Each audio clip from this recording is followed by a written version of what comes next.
Alright,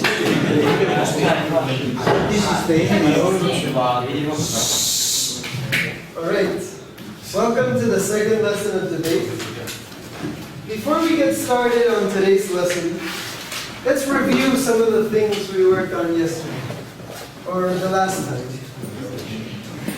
We talked about how to speak, how to convince our audience that our ideas are the right ones, by being effective speakers and engaging our audience. So can somebody tell us what we talked about with gestures?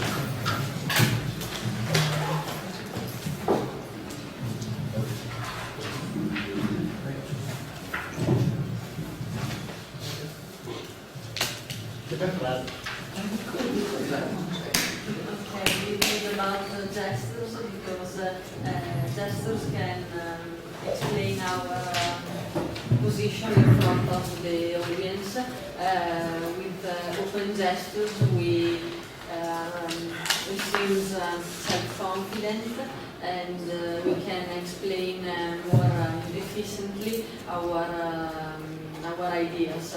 But if we are close like this, we seem not much self-confident, and the other can't listen to us easily. Perfect, thank you. What about voice modulation? How do we use that in a speech? Somebody from over there? We use voice modulation to make sure that the audience don't lose the attention, because if we speak in the same way for all the time, we will get bored. And also to put more emphasis on the important points of the speech. Perfect, that's very good. And somebody from over here, what about eye contact? Nobody here is making eye contact with me. So what about you? Can you talk to us why eye contact is important in speech? Eye contact is important because you have to assure the other person that you are secure about what are you saying, and you are not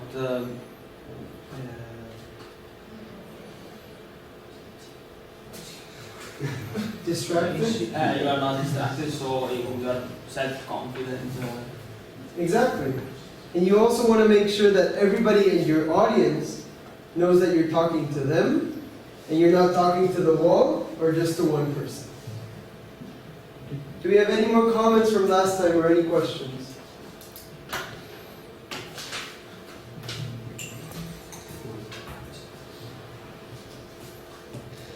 Today, we're going to learn about how a debate works. In debate,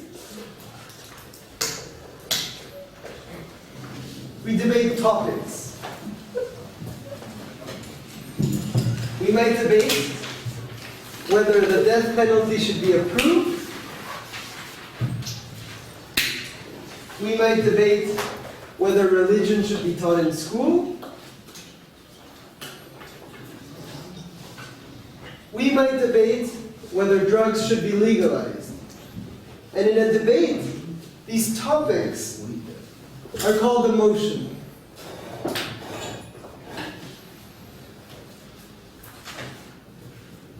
Debating in schools comes from a tradition of parliamentary debate. In a parliament or a congress, you have many groups, many political parties. These are organized into houses. So some houses have an opinion, and some houses have a different opinion. In debate, we use a lot of words that are associated with Congress, with Parliament, and with government.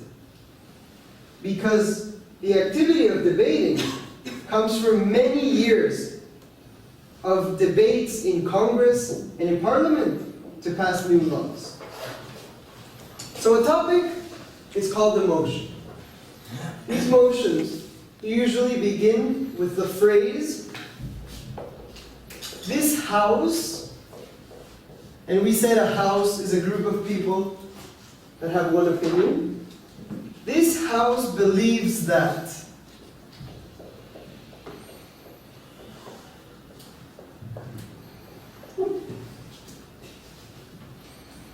If we talk about the topic of the death penalty, the motion is, "This House believes that the death penalty should be approved in a country." Just like in government, a law is passed or not passed, a motion is passed if a team convinces the audience that their team is correct. Do we have any questions so far?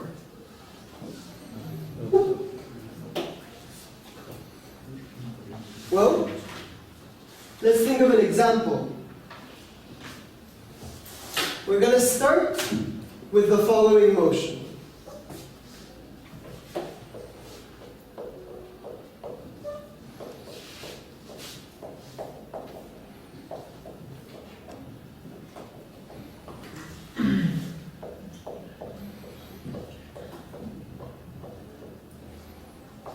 This House believes that compulsory physical education should be banned in schools. Let's analyze this. First of all, do we know what physical education is? Yes. Do you guys have to take physical education at school? Yes.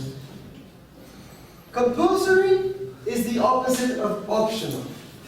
You have no choice.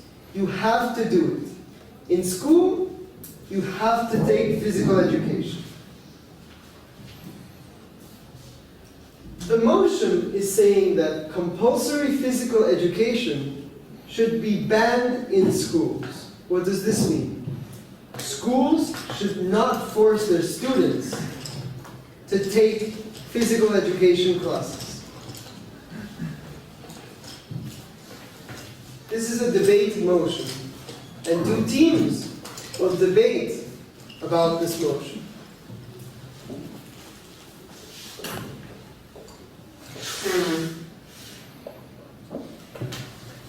There's a team that is for this motion, or that is in favor of this motion. This team agrees with the motion.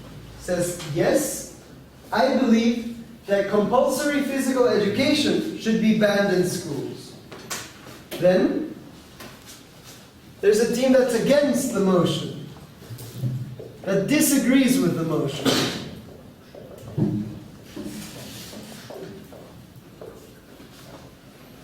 There are two sides in a debate. A side that agrees and a side that disagrees. Do we have any questions about the motion? Do we understand what it's saying? Well, debating is about making points or ideas. What are these things? These can be reasons. I believe this because of blah, blah, blah. That's a reason. They can be examples where we talk about an experience that proves our idea. Just like last lesson with gestures, we learned that gestures can help us explain what we're trying to say. Examples explain our ideas.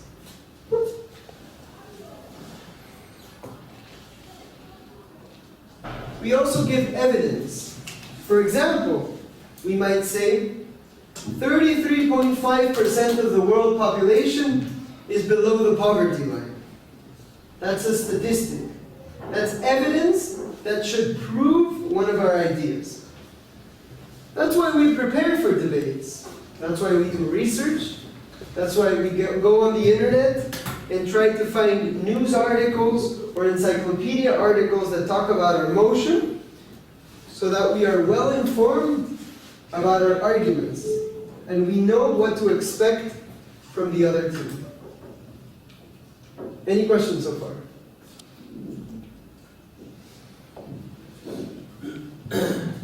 I'm going to ask you what your personal opinion about this motion is. Who here believes that compulsory physical education should be banned in schools? Please raise your hand. No one? No one. Two. Okay, two brave students. We have 2 students that believe that compulsory physical education should be banned in schools. Who here believes the opposite? Who here believes that compulsory physical education is necessary in school?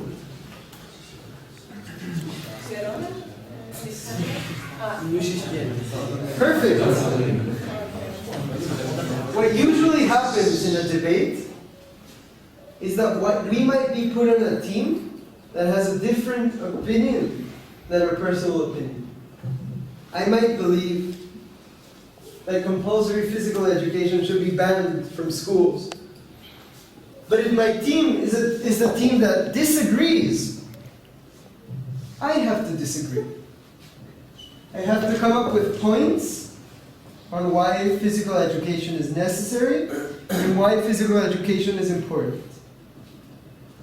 So when we debate, we put aside our personal opinion and we think of the points that our team should make. Last time we talked about how debate is about exchanging ideas. It's not about speeches where we just say what we think. So what we'll see in debate are ideas that oppose each other. I give an idea, somebody in the other team gives a different idea that counters or contradicts my point.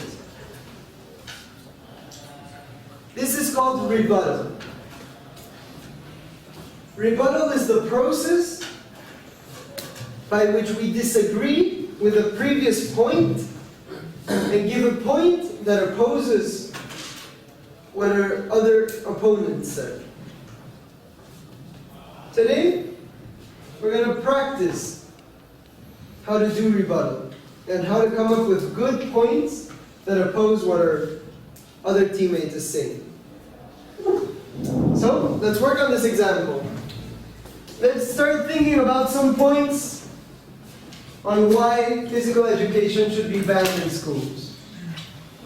Why do you think? Can somebody give me some reasons of why physical education should be banned? Yes? Because, for example, I do myself physical exercises in the evening, so I think I don't need to do it again at school. Perfect. So one reason might be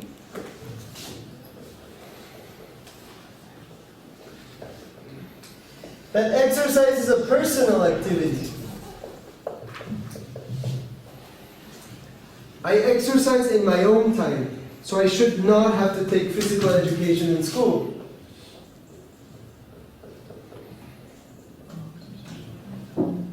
Someone else? Maybe someone can think that you go to school to become, for example, an IT, so physical education is important to become a technician, so you shouldn't do that at school. We can say that physical education is a distraction from the rest of our studies.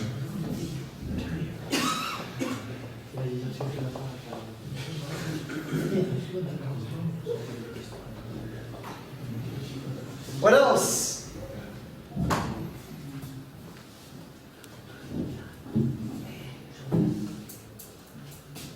It's harder for some people to be good at exercise than for others. So some people have a physical disadvantage, right? And it's not all right to force everyone to be evaluated and get a grade for physical education if your physical abilities are lower. Finally, I can tell you this. It's not right to force someone to do something they don't like.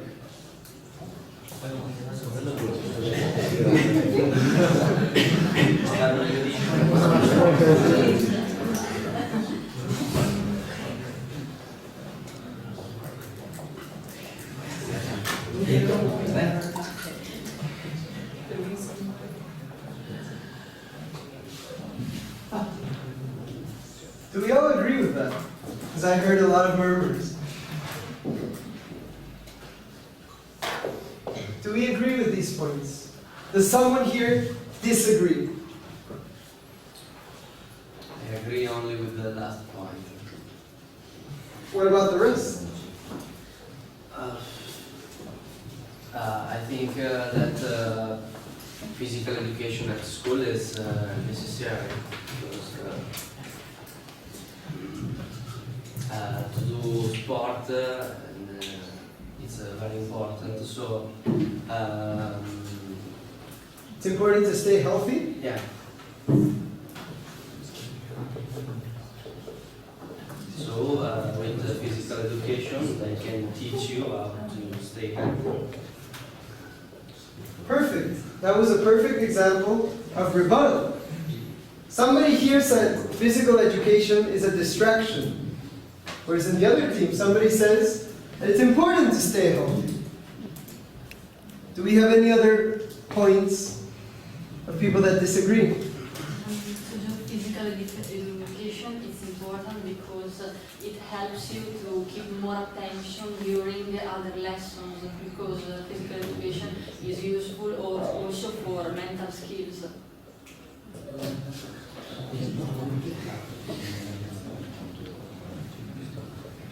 And then writing down mental skills. I think that's a very good point. Do we have any other points that disagree?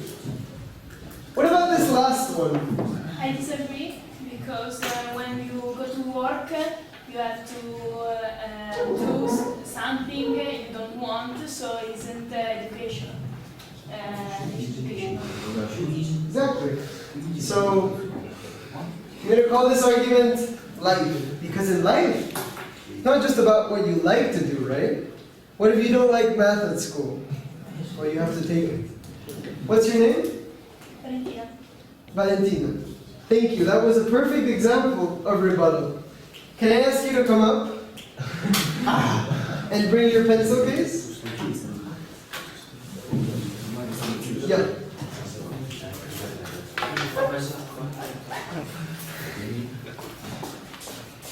So what Valentina and I have been doing is debating this motion, right? I was giving some points, and she was giving points that disagreed with me.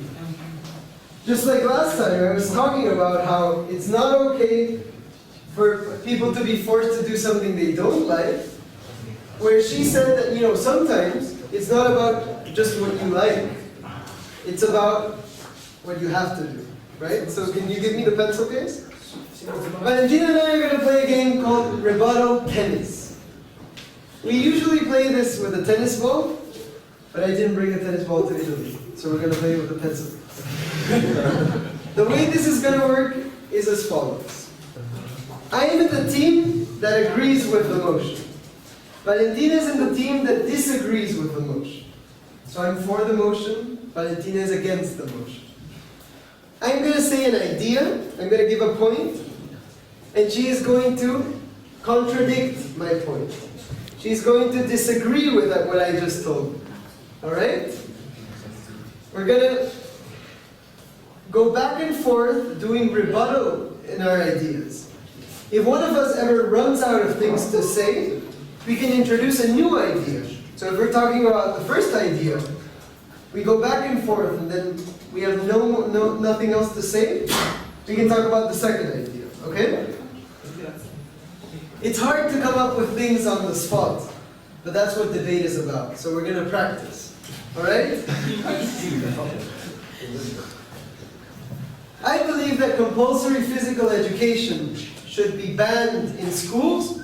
Because exercise is a personal activity, and you should exercise in your own time and not waste time in school doing physical education.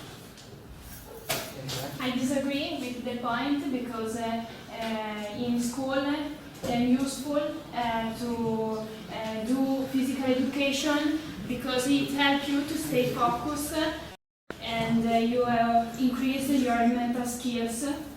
So.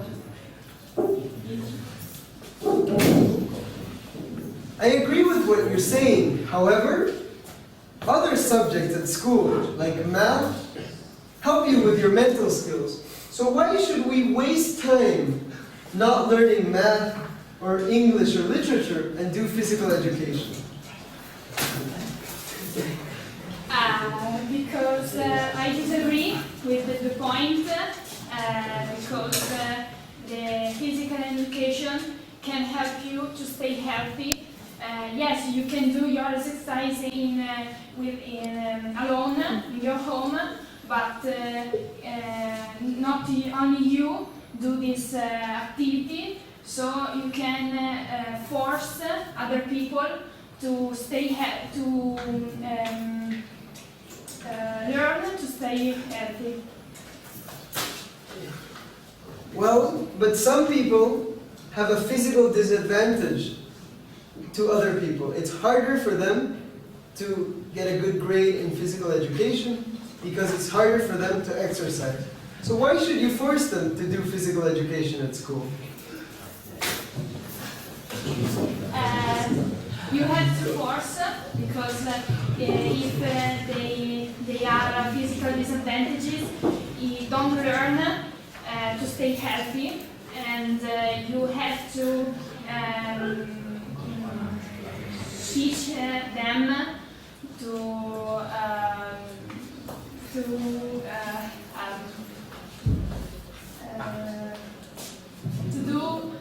sports or something else. That's a good point. However, I don't think that it's okay to force someone to do something they don't like. It's true, but in life you don't have the power to decide what to do, what you want. So it's important to learn this point and to stay. It's important to learn do what You have to do. you have to do. Perfect. Thank you. Can we give Valentina a round of applause? That was really good. That was a perfect example of how rebuttal works. As you saw, some people have some points that agree with the motion. And your opponent will give an idea. It's your turn to quickly, just as you get the pencil case, realize why their argument is incorrect and what I can say to oppose or disagree with their argument. Do we have any questions so far? Well, we're all going to get some practice in this.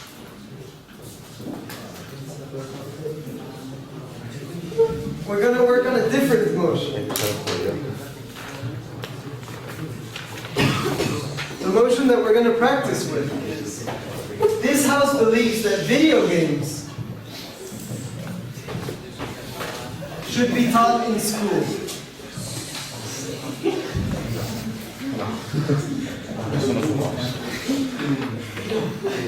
Just like you learn math, just like you learn English, just like you learn science, people should learn video games in school.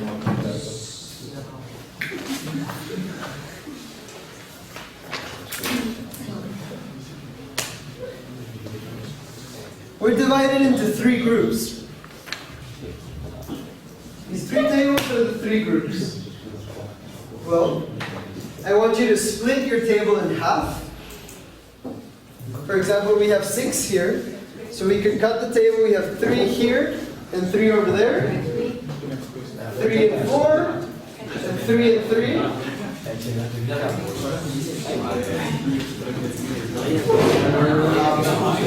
The team that's closer to me, so on this side, you guys, and you guys, will agree, will be in favor of the motion. The other team will disagree. We'll take a few minutes to prepare. So with your team, so with your side of the motion, you should come up with points. And after the end of that preparation time, we will play rebuttal tennis with the other team. All right? Any questions? Do we understand what the motion is saying? All right, prepare please. You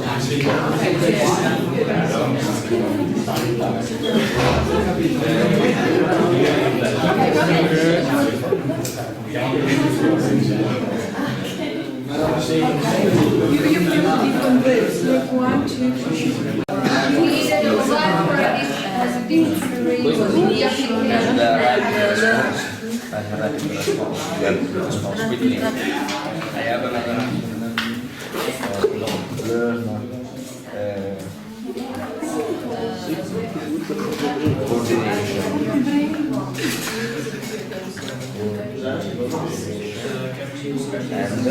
It's a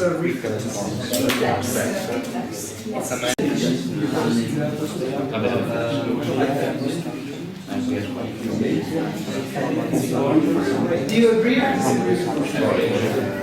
Do you guys disagree? Yes. Qualche sono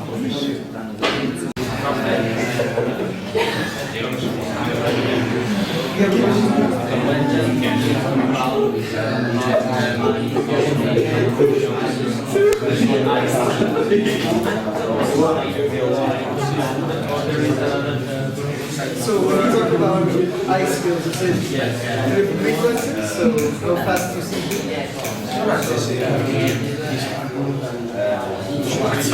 We call them motor skills. So there's not easier motor skills. That's like our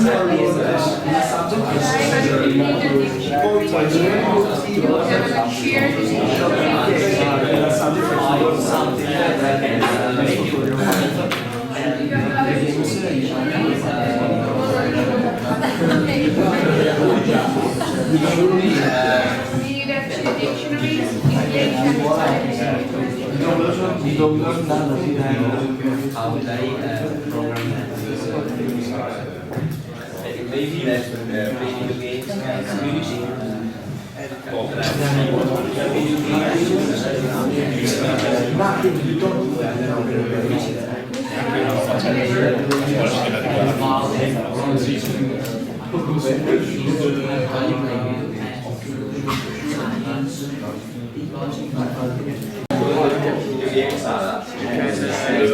the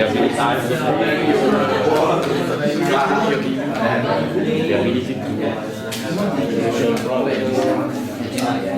a problem quickly. You will use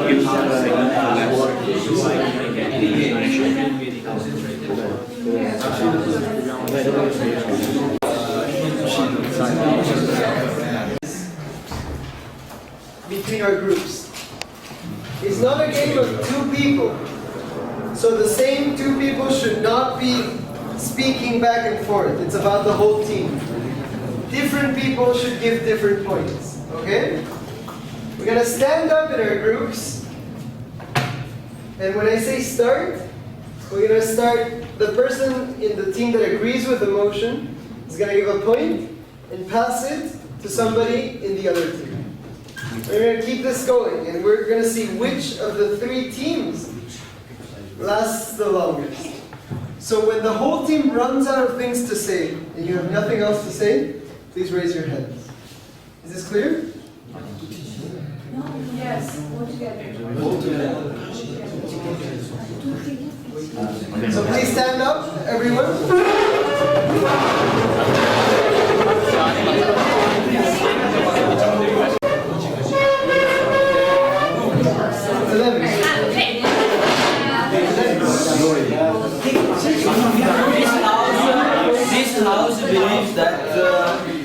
that video games should be taught in school.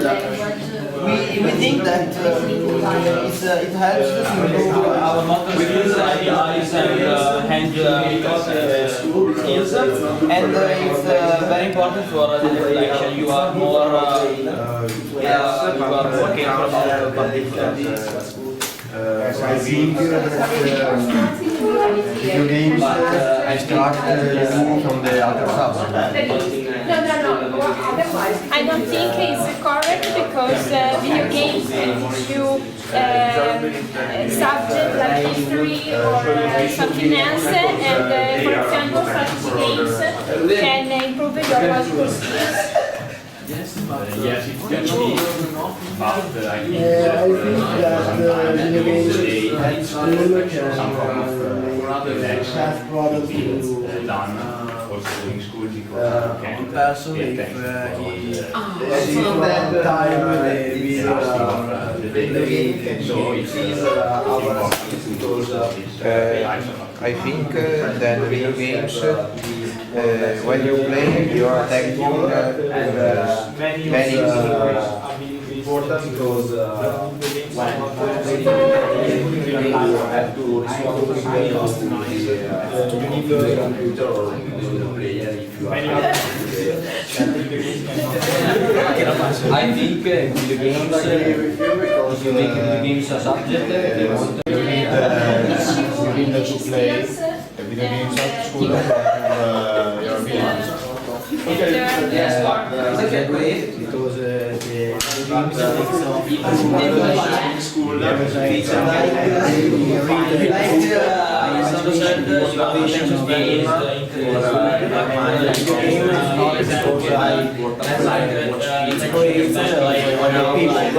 but if you watch yes, maybe video games that teach your imagination.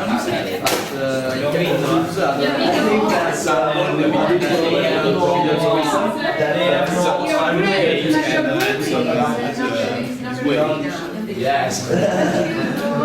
Yes, but the games teach you wrong values and strong. You with the game or with the game can learn that shoot to the people is correct, not I think that these types of ideas might be taught by books on games that they usually not watch at school. So I think it's not something very important in our culture. Yes, but video games are in our Oh yes,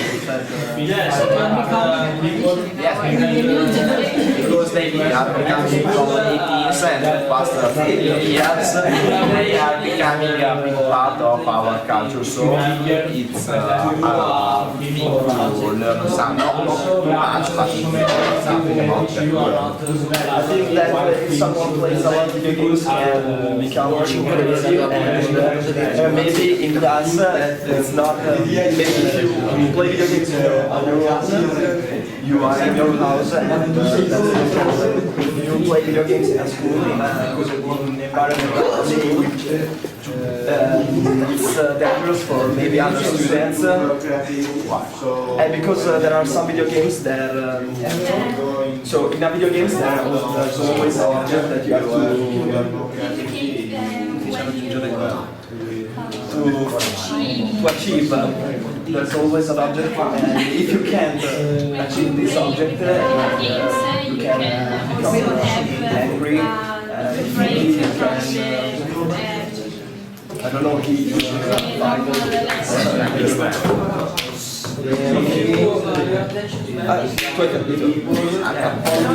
if video games should be taught in school, of course professors would try to avoid hate.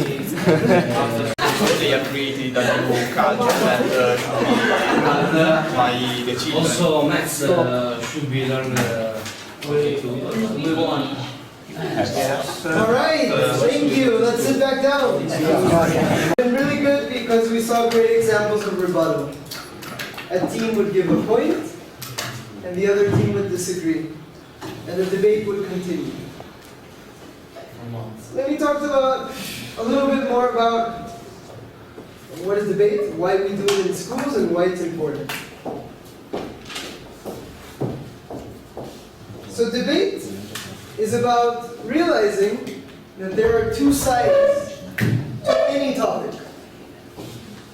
In emotion, we have people that agree, and we have people that disagree.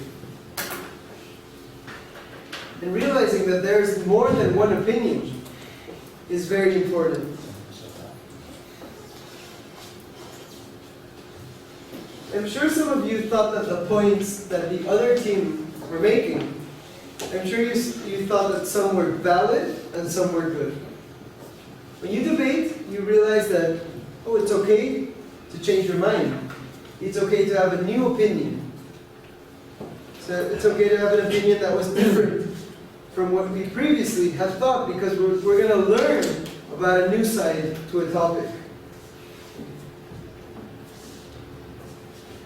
We can also see that some people can manipulate ideas, reasons, or evidence to try to convince us. There might be a politician that wants to raise taxes. So there might be a politician that wants people to pay more money to the government. This politician can say, well, there are 40% of people in this country that have no food. They're dying of starvation. They're really hungry. So we should raise taxes. This may or may not be right, but the politician is clearly manipulating evidence to try to convince you to agree with their idea. And as debaters, we have to realize that this is possible, and we have to detect it and try to avoid it. Manipulating others, convincing others is a skill. It's not easy to convince someone. How you do it has a lot to do with the way you speak, what we learned last time, but also how you present examples and evidence to support your ideas. So why do we learn debate? Why is it important?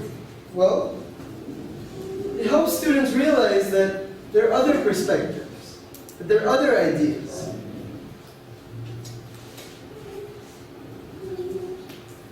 You can learn that evidence can be misleading. You can think that a statistic is trying to convince you of something, but the statistic might be wrong, or it might be used in a wrong context to try to manipulate someone else. When you debate and when you think about reasons, you learn a lot about yourself. You realize that you have an opinion on some subjects. You realize how you think, the way your mind works to come up with new points. And that's really important. We live in a democracy, and we live in a world where too many people are very narrow-minded and cannot engage in a conversation, in a discussion, and acknowledge that there's more than one side to a conversation. Too many politicians only have their opinion, and they don't listen to others, and this makes the government work not as well. So we do debate to politely debate or discuss motions, to agree and disagree and see the other side, and realize that when we debate, we don't have to attack the people that are giving ideas that are opposite of ours. We can talk about ideas without talking about people. Debate is everywhere. We can talk about math. We can talk about a motion that says that calculators are causing students to not be so good in math because they just use their calculator and they don't think. We can have a motion that says that it's more important to explore space, to go to the moon, to go to Mars for humanity, than humans on Earth, than humanity itself. We can think of a motion that says that religion is just a drug for poor people that are easily convinced. We might talk about how droughts, So when there's no water, when everything's dry like a desert, how droughts affect humanity more than floods. When there's a lot of water. We can talk about a debate in literature. We can say that if something is vulgar, has a bad word, it's not literature. As you can see, talk about math, science, religion, geography, literature. Debate is about everything. We can have a conversation about debate in the sciences and the literature. Thank you. Next time we're going to learn more about how. Thank you.